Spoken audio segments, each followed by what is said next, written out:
Assalamualaikum warahmatullahi wabarakatuh. Perkenalkan, nama saya Nurhaliza Solvalu.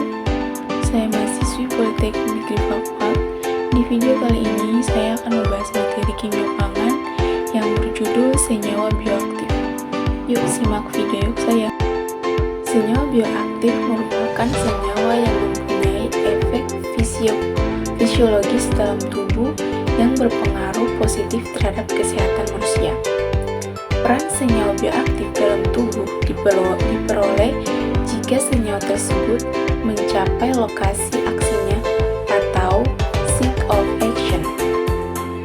Isoflavon dalam kedelai akan membentuk utama daisy, genistein, daisy untuk melindungi sel dari proses oksidasi atau stres oksidatif yang menginduksi toksisitas.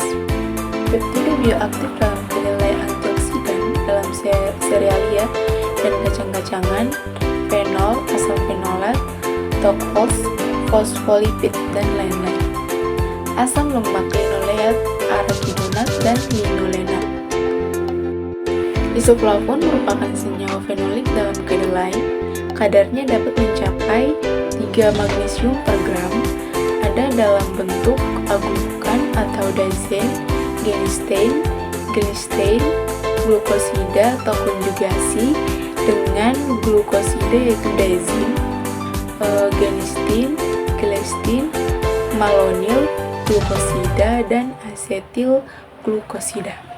Mencegah penyakit yang terkait hormon, estrogen atau fitoestrogen, mencegah kanker, genistein atau protein tyrosin kinase inhibitor.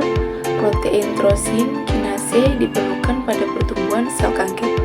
Mencegah penyakit kardiovaskular, menurunkan lipid serum, mencegah oksidasi atau LDL, mencegah problem kesehatan tulang, mencegah sindrom pasca menopause. Stabil terhadap panas, larut dalam air selama pengolahan mengalami intrakonversi dari satu bentuk ke bentuk lain. Dapat mengalami reaksi Maillard atau reaksi KH, DG, gugus amino, coklat. Produk olahan. Kadar isoflavon hampir tidak berubah pada tahu, tempe, dan susu kedelai tanpa pengejaran.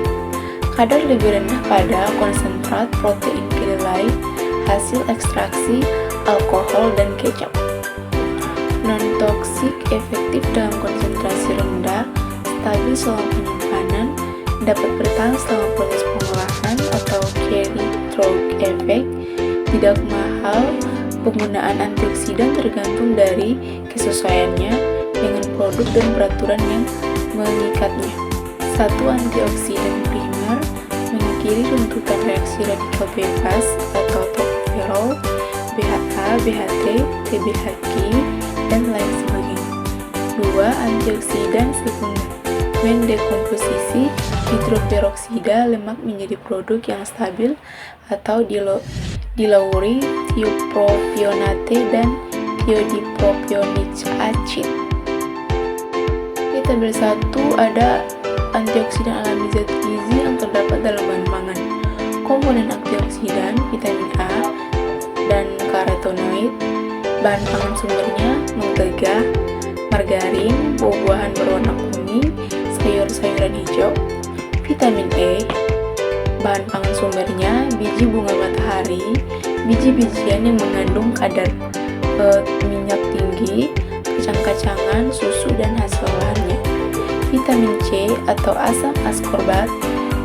Bahan pangan sumbernya buah-buahan atau jeruk, kiwi, dan lain-lain.